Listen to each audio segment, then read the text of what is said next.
This part of the Scott Horton Show is sponsored by Audible.com. And right now, if you go to audibletrial.com/Scott Horton Show, you can get your first audiobook for free. Of course, I'm recommending Michael Swanson's book, The War State, The Cold War Origins of the Military-Industrial Complex and the Power Elite. Maybe you've already bought The War State in paperback, but you just can't find the time to read it. Well, now you can listen while you're out marching around. Get the free audiobook of The War State by Michael Swanson, produced by Listen and Think Audio at audibletrial.com/Scott Horton Show. All right, y'all, Scott Horton Show. Check out the archives at scotthorton.org and at libertarianinstitute.org/Scott Horton Show. Follow me on Twitter at Scott Horton Show. Okay, introducing Samuel Oakford. He formerly was the UN correspondent for Vice, and now he is with Chris Woods at airwars.org. Welcome to the show. How are you doing, Samuel? Hey, Scott. Thanks for having me on. How are you? I'm doing real good. Appreciate you joining us here. So for the people, go ahead and just tell us, first and foremost here, what Airwars is, if they've never heard of it. Sure. So Airwars is a monitoring transparency organization. I work as kind of the in-house investigative journalist looking into reports that our teams are monitoring in Iraq and Syria. We focus on foreign airstrikes. So that means, the U.S. coalition, but also Russia.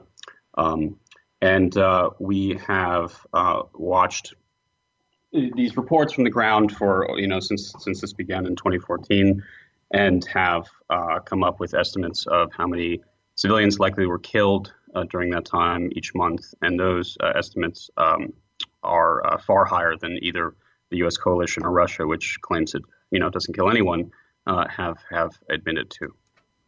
Yeah. Well, isn't that interesting parallel how both of them are perfectly willing to lie, and just the same lie, and just as credibly as each other, too? Who, us? Well, yes, we do drop high explosives from the air, but we only ever hit the people that we're trying to hit. And those guys are always only very guilty militant fighters. Yeah. Who could possibly believe that? Yeah. I mean, I do think it's important to draw a distinction between the coalition and Russia. I mean, you can talk at a higher level about why the coalition is doing what it's doing. Russia, there's been a clear pattern that they've targeted, civilian sites, hospitals, things like this. We actually have so many cases that we're still going through them, going back many months, because the sheer intensity and brutality of their campaign was, kind of unparalleled in recent years. The coalition, for its part, we estimate they likely have killed more than 2,500 civilians in both countries since 2014. They do admit to some civilian casualties. If my numbers are the latest numbers, are around 199, and those are all American civcas. So there's other members of this coalition, but somehow they don't seem to be killing anyone. You're talking about France, the UK, Australia, some Arab partners, and that's not very believable. That seems like a statistical impossibility. The U.S. does admit, though, to some strikes. They've opened up in recent months to more outside reporting, which is a positive thing, but they still fall far, far, far short of what it seems, based on our monitoring, is happening. They don't admit to that. Mm-hmm. So the 2,500 number, that's total number killed, including fighters by Americans in what time period? That's only civilians, and that's an estimate. Oh, that's only based civilians. On our best. I see. Yeah, that's y'all's estimate compared to their 200. Yeah, they're right around 200. I won't venture. And over what time period you're talking? The whole time? That's since 2014. Yeah. Mm-hmm. Now, I won't venture to. I mean, I don't think outside of intelligence agencies, people are even making these estimates of how many fighters have been killed and things like that. But when there are civilian casualty reports on the ground, you can get at this stuff.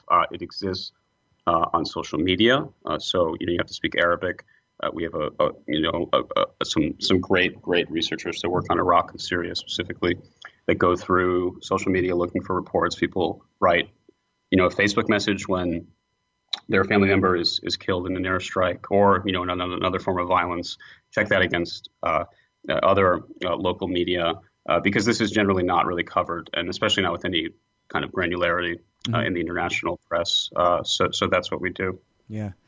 Well, so this is a bit reminiscent of Iraq body count and the work that they would try to do. Also, getting as many media reports as they could and compiling them and still counting on a one-by-one basis. And, of course, they were long criticized for, I guess, sort of framing it like these are definitely the only casualties or something along those lines, and sort of served as a lowest level estimate of people dying in that war.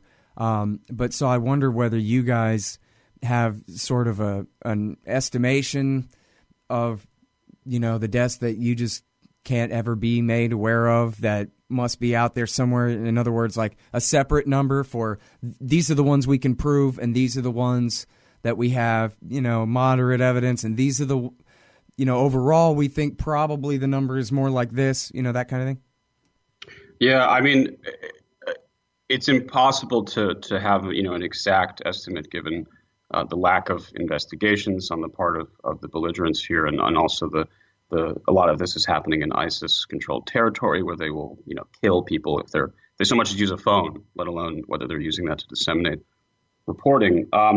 We have a grading system, and we go through every month. I mean, actually on a daily basis, and grade strikes and gather the reports that describe those strikes. If there's only one that's a poorly graded, attribution, so we can't say with certainty for sure in that case that there is. That's a clear-cut case where it's probably been a coalition strike or a Russian strike, if that's the case.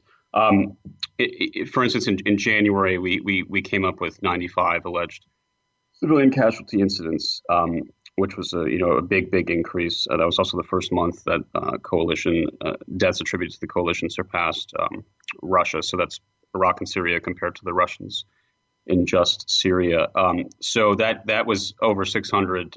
There were over 600 alleged deaths in those incidents we tracked, but that's before we vet. And the vetting is the most important part of this process. And we ultimately came up with at least 254 or around there. So that might give you a sense of how this process works. And we think that those baseline numbers are really what's important. Mm-hmm. Well, I got to say, these are pretty low numbers for a war. Depending on the context, I'm not saying I'm in favor of any intervention over there at all, or I'm trying to apologize for any of it or whatever, but I guess I could see how people would say that, well, geez, here we have an entire state that was really just run by Al-Qaeda in Iraq, a bunch of right-wing militia kooks, more or less, over there, right? And why can the superpower and its allied Peshmerga and Shiite army and militias not get rid of these guys, and including, for that matter, the Kurdish fighters fighting them with embedded American special forces and Air Force support in Syria as well, got them surrounded by our friends on all sides, and yet they declared their state in 2014, and we're still not done rousting them out of Mosul and Raqqa. And there's some who argue that they're not even really trying. If they were really trying, this thing would have been over a long time ago, and yeah, there probably would have been a lot more civilian deaths than this, but you kind of got to wonder who these F-18s are bombing all day. How many fixed positions of IS fighters can there possibly be out in the outskirts of Raqqa? I just don't understand, honestly. Who are they bombing? Yeah, I mean, I think I'm not the best person to hypothesize about how quickly this could have been executed. I know that that ISIS is often uses, this is a term that, is used a lot and not necessarily in accurate ways, but they do use civilians to protect them. In Mosul right now, they're drilling holes through walls so they can use residential areas to move through, which obviously puts civilians in danger. I mean, there's many reasons why this has been particularly bad for civilians, and why it's also hard to bomb if you're making any kind of effort not to kill civilians, which presumably, the U.S. is to some extent. They have made some progress in pushing them back. There have been political complications, which we wrote about recently. And in Syria, obviously, Turkey has its own vested interest there, and they don't want the Kurds to be the force that is the ground force which takes Raqqa. So they've added some complications there, and that obviously will delay things potentially or have complicated them already. In Iraq, I mean, from my understanding, is they're quite good fighters, and but beyond that, I wouldn't really venture, to say why it's taken so long. Mm-hmm. You drink coffee, I drink coffee, just about everyone drinks coffee. So why bother with anything but the best? Darren's Coffee is roasted at his new shop in Claremont, Indiana. And coming soon, you can order on Amazon and support the show by using Scott Horton's affiliate link. DarrensCoffee.com. Because everyone deserves to drink great coffee. So it seems like there's kind of been a division of labor, right, where the Americans have been bombing the Islamic State in the east and the Russians have been bombing the al-Nusra Front in the west. But now that al-Nusra and their allies have lost East Aleppo, are the Russians now sharing airspace in eastern Syria with the Americans bombing the Islamic State? Or they're still focusing on targets in Idlib province and that kind of thing? Well, it's definitely getting more complicated by the day, especially since Trump's inauguration with his somewhat ambiguous stance about how he'll, handle sharing areas with Russians. If you look at it in Manbij right now, there's Russian and American troops just a very short distance from each other, and they're there for various reasons. In terms of bombing, the U.S. has a separate campaign. It's kind of kept apart. It's unilateral in the sense that it's not part of the coalition campaign, so it doesn't show up now in coalition strike reports, which are put out every day, and that's targeting what one could say are Al-Qaeda linked groups, and we've seen those strikes increase as well. So that there's definitely the potential for conflicting, whatever deconfliction resolves, there's potential for that there in the future. I just want to step back too and note that, we've been monitoring this year. There's just been the last few months of last year were particularly deadly for civilians in Iraq and Syria, and that's only increased in the past few months. We've seen there's been reports of hundreds of civilians killed in the first week of March, just in Mosul. I think that it's kind of hard to wrap your head around. These are such densely, this is like, very old city, the area that's called the Old City around there. There was a report yesterday, I believe, in the Telegraph. One of the reporters actually managed to, talk to folks who survived one of the recent onslaughts there or had family members that did, and they estimated, 300 were killed in just two neighborhoods, which is, maybe it's not mind-boggling to everyone, but that should be alarming, I think. Yeah, no, seemingly for the last week straight, I don't know, maybe there's been an exception here or there, and maybe for longer there have been stories on the front page of antiwar.com about civilians bombed in Mosul. Today it's 11. I think yesterday it was 20, and just on and on every day like that. So, and those are just maybe one story. That's just one bomb in one neighborhood and doesn't necessarily get to the others. So, yeah, it's difficult to keep up with, and obviously it's awful for people on the ground, but for tracking purposes, the fog of war right now is it makes it difficult, and also the sheer intensity. There's Apaches flying. I think a lot of people don't understand the full extent of the firepower being unleashed there. There's a lot of artillery. There's Apache helicopters, and there are U.S. and also there are Iraqi Air Force flying, although it's less clear to us, at least, exactly where they're striking. Mm-hmm. I sure hope I didn't sound like I was warmongering earlier. I was really just kind of puzzling over what are they doing? I'm trying to imagine an air war around the city of Raqqa where, over all this time, a couple thousand people die over 2.5 years, but they're, launching their jets all day, every day. It's some kind of make-work program. I just don't know what they're accomplishing or who they're really targeting or what is going on. That's all. Yeah. I only want to see the whole thing canceled. I didn't mean to just ask for a little consistency in the war or anything like that. Yeah. But I mean, to your point, if a operation that will happen at some point is postponed for a long time while there is an air war going on, so they will be bombing during that time, that could, obviously, if you do the math, a certain number of civilians are killed during airstrikes, and airstrikes go on for a year before an operation starts. Well, you're just going to have, more civilians needlessly killed. Mm-hmm. I think that's one way to look at it. Although I won't speak to whether, why they've exactly delayed it, but that's happened. Well, you mentioned the politics of the Turks there. I wonder about the politics of sending in the Marine Corps, not just special operations guys, but now the infantry, artillery, and I don't know, I guess guys in trucks with rifles. Is there a new deal with Assad to allow that, or they're just doing it? They got permission from the Kurds, from the YPG, and that's good enough? Do you know? I wouldn't be the first to know whether they have a deal with Assad, but that would fulfill a lot of conspiracies, I'm sure.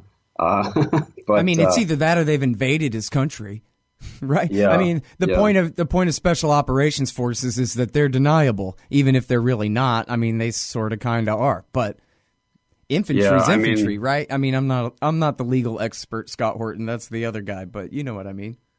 Mm-hmm. Yeah, I mean, all I can say is in Manbij, they are flying their flags quite high. So they're special operations, but they have huge American flags on their trucks. So I don't know if that's an oxymoron or what, but yeah, things are heating up around Raqqa. Raqqa's been bombed every day this year, just so unrelenting. A lot of this bombing is taking place in the outskirts, in the countryside. So you'll see the same town show up over and over again. One of the worst strikes recently was just a bus or some large vehicle that could fit, a lot of people was hit by an airstrike, which it seems likely it was a coalition strike, and it killed at least 14. Some reports put it as high as 20. It's just driving, outside of one of these villages. Mm-hmm. Hey, so let me ask you about Yemen for a minute here. It's right around the 2-year anniversary of America and Saudi and UAE's war against the Houthi Saleh coalition there. And I know this is something that you wrote about for a long time. And the part I actually know quite a bit about the war itself because I know a couple journalists inside Yemen that I've been talking to, or one in particular. But what I know less about is the various attempts at some kind of peaceful resolution to this problem and efforts at the United Nations and in Kuwait. I know they've had a few meetings and this and that kind of thing. And I guess I'll go ahead and preface this, too, by saying I was talking with an expert the other day, Joost Hilterman. I'm not sure if you know him, but he'd written for Foreign Policy and clearly knows a whole lot about this. And I had floated this possibility, and he didn't say he thought this one really made much sense, but something along these lines. If Saleh is buddies with the Houthis now, well, then maybe we can just put him back in power because the Saudis and the Americans both used to be happy to have him in there, and so why couldn't that be good enough for everybody at this point? And he was saying, well, not necessarily Saleh, but yeah, I mean, there could be somebody, not Hadi, who everyone could agree on, and that's obviously must be done here. The war's not getting anywhere. Hadi is never going to be the pseudo, quote-unquote, president leader of Yemen ever again. So what are we doing here? Why are we still bombing this country? Is there even a plan? Is anybody even trying, or is the whole thing just on autopilot? We're just going to keep fighting for and against Al-Qaeda and for and against the Houthis at the same time for another 2 years, or what? Do you know?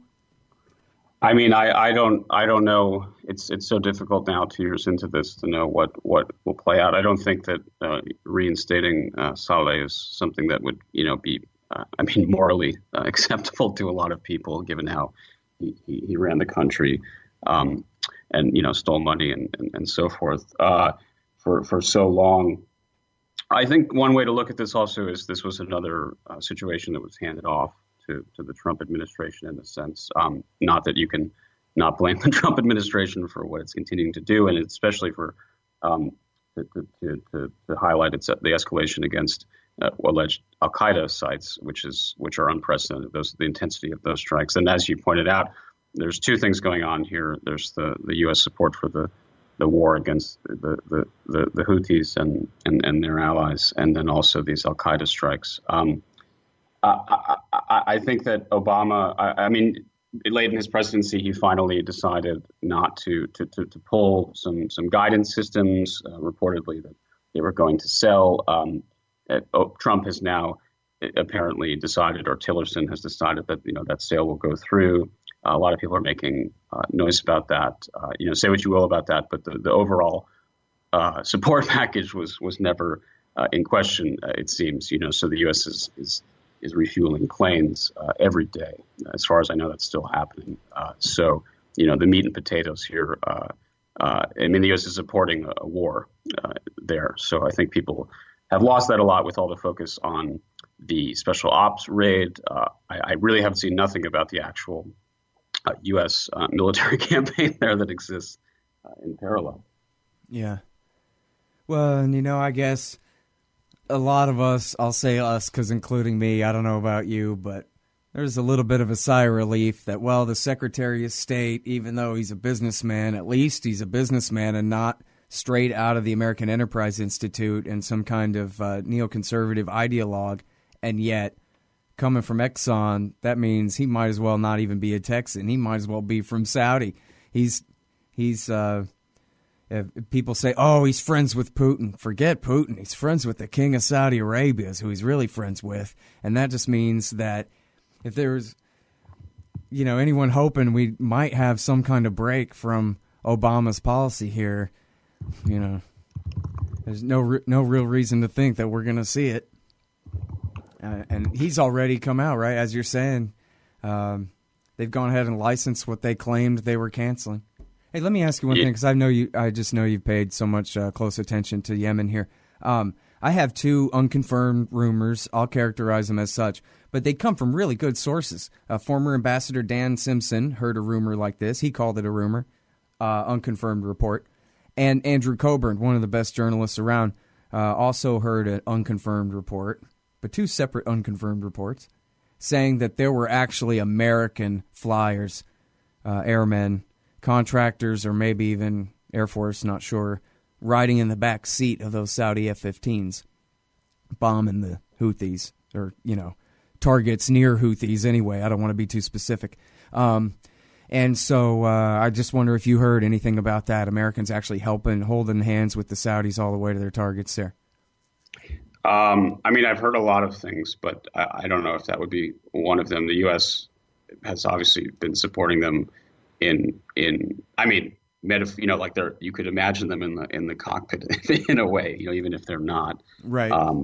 They were providing intelligence early on, it seems, more than later on, and they are meeting the Saudi jets in midair just outside of Yemeni airspace. I think that's how they have it set up. Mm-hmm.